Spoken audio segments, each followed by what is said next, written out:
All right, this is Harry Spohr, Wacker Realtors SPM. I'm out here in Tunica, Mississippi. We're looking at this new little project that we're getting ready to take on. I believe it's 18 units, but it's got a couple of offices and some other facilities on here that might be able to transfer into other units. But let's get started with just a quick walkthrough on a couple of things. So this was labeled the office. This was, I believe, Cottage Inn.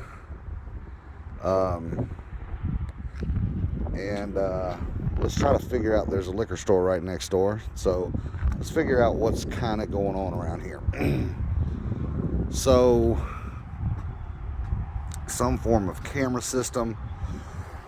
A lot of exterior lights that are hardwired, but of course they don't work. Trash and stuff around that needs to be picked up and cleared away. The exteriors are going to be a job all on their own. Everything out here is stucco though. This is obviously some form of a payment window for rent or check-in. Coming into the office, here we go, Cottage Inn, there we are. This is a little office area. When you walk in, a little bit of information about the different casinos around.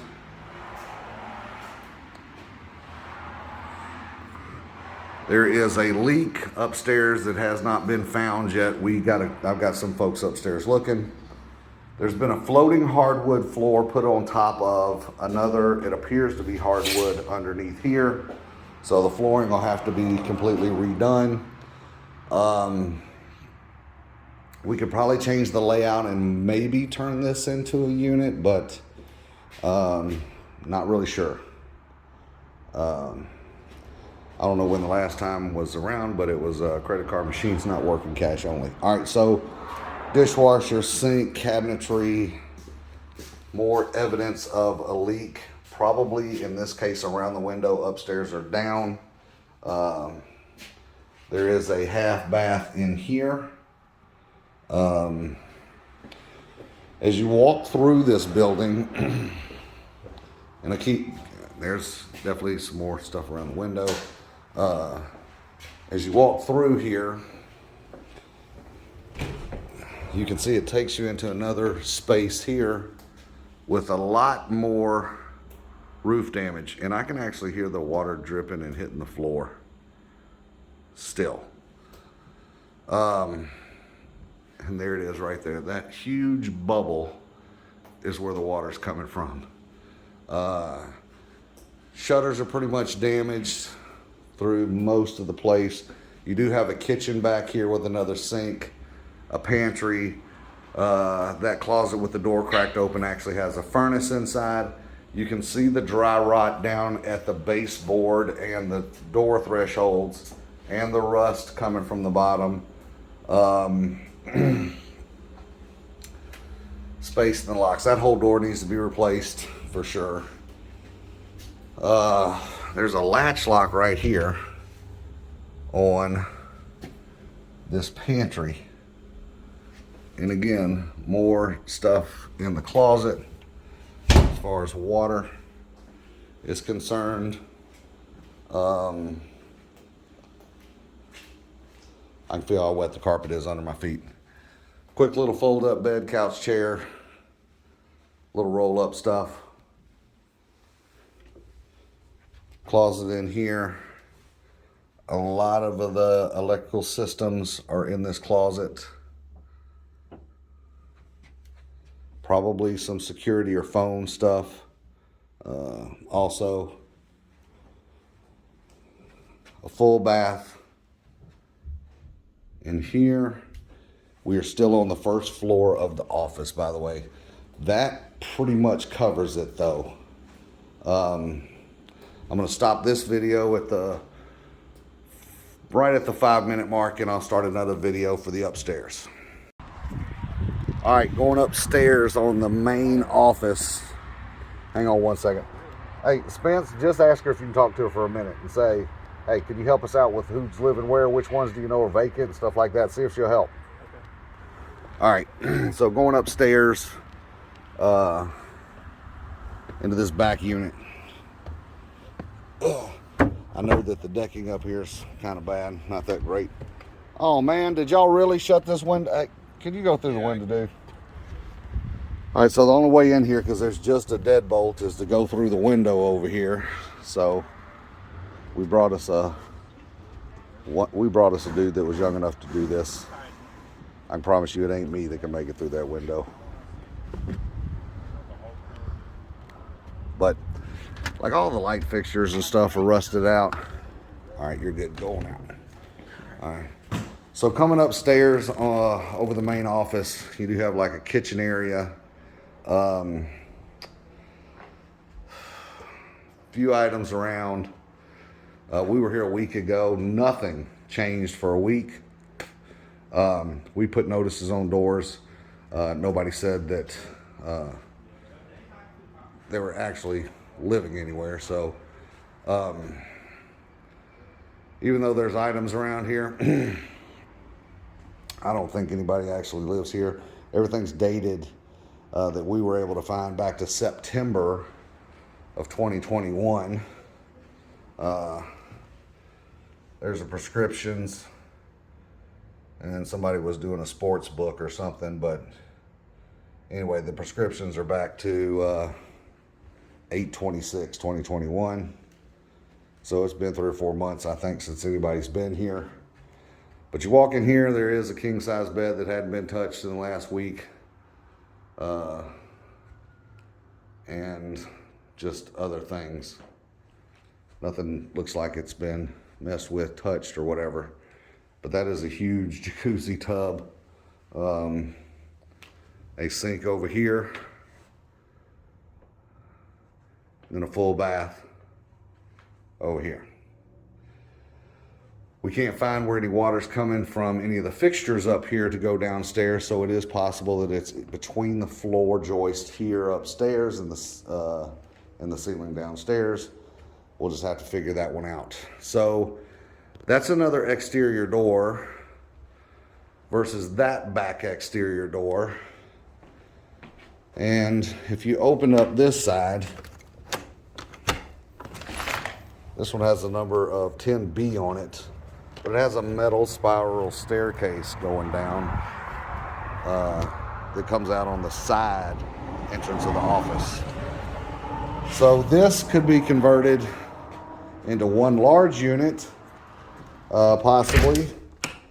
Or, since you have 2 entrances, you may even be able to close that double door section off. And turn it into 2 separate units, one on this side and one on this side. Now, of course, over here you've got a full kitchen little setup plus a full bath, but over here you have just a bathroom with a stand-up shower. This, of course, would probably need to be busted up and taken out because it just eats up like, I don't know, man, that's like 8 foot by 8 foot. That's a 2-person tub. All right, so that's it for the upstairs of the main office. We'll go ahead and stop at this point. I'll go to the next building. Okay, this is the building behind the office. Of course, this is the office. So we're gonna go in here. And this building is basically a lot of storage stuff. A big commercial washing machine with a large drain cut through the concrete in the floor section. Pipes that have been cut and pasted off back here. I'm sure they were some form of drain line, nothing but mold back there. A lot of commercial piping going through this one. Over here is a large commercial dryer. That door right there takes you into a half bath. And then of course we have a sink right here and then going through this doorway, which this is kind of like a maze, because once you come in this little double door, you can go around that way, which is a mess to walk through. And this way here is not a whole lot better, but it walks all the way around to the other side. Let's see if I can get through here. Trying to step over a few things. All right, so that little bookcase with a picture on top, that's actually blocking a open pathway to go to the other side that we were just at. All right. So this is all storage in the front section here. And of course the washer and dryer setup. Doors are all rotten at the bottom. You can see, look at the screws that have been put back on here. And then I have to just basically slam it shut to make it go shut. All right, let's walk around the other way. Here's the other exterior door going into here. A lot of rotten wood and stuff. That goes back to the section that I just showed you. Now, cut off from that on the back side of the building is another couple of doors. I hope they didn't lock them back up. But coming in here is just storage. There's another washer and dryer hookup right there. Direct TV all wired into one place right there, and more storage and a window unit to this little spot here. Now over here, that did shut back, shockingly. Over here, no key lock. So this is where the hot water heater problem is, and a couple of furnaces. So this obviously doesn't work because I can see the pipes disconnected. The hot water heater over here is just spewing hot water at the bottom. Inside this room is definitely, inside here there is a 20-degree difference in temperature because it's just hot steam coming into this room. The piping in front of the bad hot water heater is so extensive that you're going to end up cutting out 1, 2, 3, 4, 5, probably 6 lines, and then all of that spaghetti mess of a hot water tie-in too. I'm thinking that these units here were part of the hot water system at some point or somehow, but I'm definitely not a plumber by any stretch, but I can tell you that would intimidate me even if I were a plumber. That is a lot going on in there. All right, then what that's causing is over here is the hot water, gas meter. It's the gas meter running in, and I can just hear the gas, kind of running through those lines. But anyway, all right, so that takes care of the building outside on the back of the main office. And I might as well throw this in too. That over there this little side door lets you into a half bath. But this over here is just a 4-walled box that the door over here has been boarded up, of course. And in there is just a little small section. And on the back side of this building, there's a water leak over here. Absolutely. It hadn't rained here in 5 or 6 days, and there's standing water around these meters. So we also have a water leak coming in on the main. And then back here is a garage door. Let me back up a couple of steps. Yeah, there's a garage door back here. A huge electrical box also back here. Probably, of course, where it splits off and goes to the different units.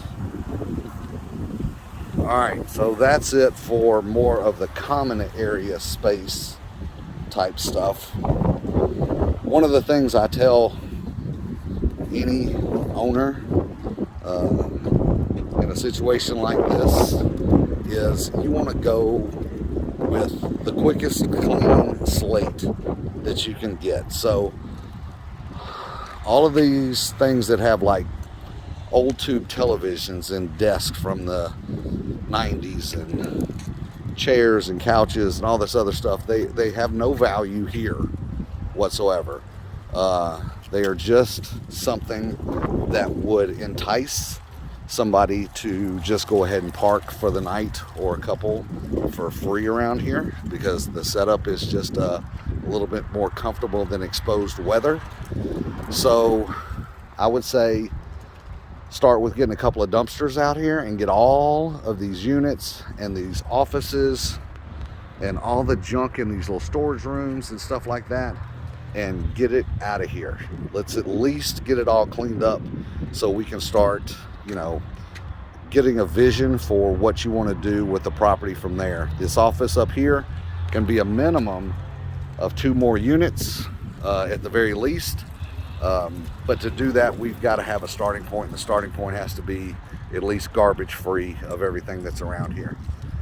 So I'm going to stop this film at this point, and now we're going to go look at an empty typical unit. All right, this is going to be like a check-in kind of thing. So I'm at 3B. This is the person that we left. We actually taped these on the door because they were actually delivered to one single mailbox out here, which the mailbox problem has to get fixed too. But nobody removed the letter. There's a lady out here that says she's a tenant with her boyfriend, said nobody was living in this unit. When I come in here, I could see a lot of personal belongings, and right off the jump, that would say, you know what, maybe somebody does live in this unit. But then when I come across a box of pizza, which actually has mold growing in it actively right now, that would suggest that nobody has been here in quite some time, actually. There's a blow-up bed right here. There are things in the bathroom. But again, you don't, in a situation like this, somebody could have just walked away from here a month or 2 ago and we would not know the difference, you know, just saying. But we're going to tape another letter to this door, and we'll come back and see if anybody actually occupies it. All right, Spence, you want to put the letter and stuff on this door? Huh? It's in the truck. Oh, it is? Okay. All right. All right. We're in 4A, right? Yes. Okay, so we're in 4A. This one does have the little kitchenette already put in. If we could pull off a little small setup like this in each one, we should be in pretty decent shape. I wasn't even thinking something this nice, to be honest with you. I was thinking something a little smaller scale. This has got a little kitchen counter, a sink, some countertop space, microwave, small refrigerator. It's got a full bath. All of these are not exactly the same size. There's a little bit of size difference in 1 or 2 of the units that we came across that were a little bit different size. But for the most part, this is the layout on most. And again, like here, you know, that door-to-door stuff, we have got to get that sealed off if you're going to keep these set up to where, you know, they're more private from the other units. So, but this is 4A. This is probably what you're going to want to end up with as a typical setup. You can see it's minus that little, what was that stuff? What do you call that? The little cross buck wicker looking stuff at the top. Get rid of all that because it's just a dust trap up there anyway. We might want to consider, what about just walling that all the way up to the ceiling and closing it off? Yeah. Okay. It's not really necessary. Okay. All right. Anyway. All right. So that's 4A. And we have got, right now we've got 7 vacant units. Yes. We've got the list of units that are vacant. We need to get all of this kind of stuff out of every one of these units. Any piece of furniture whatsoever, every picture on the wall, all of that stuff needs to be removed and thrown in the garbage and gone. And we'll start with a clean slate from there. And we'll start looking at redoing all the flooring and repainting all the walls, rotten wood, the exterior problems that we've come across, the drainage. What else, Spence? Anything else you can think of? All right. We got running water in here. I see we got electrical still. Well, yeah, all the electrical runs at every unit, and I guess we got running water in every unit too. Okay. All right, that's it for me. We still got to do letters on doors for the rest of the units. All right.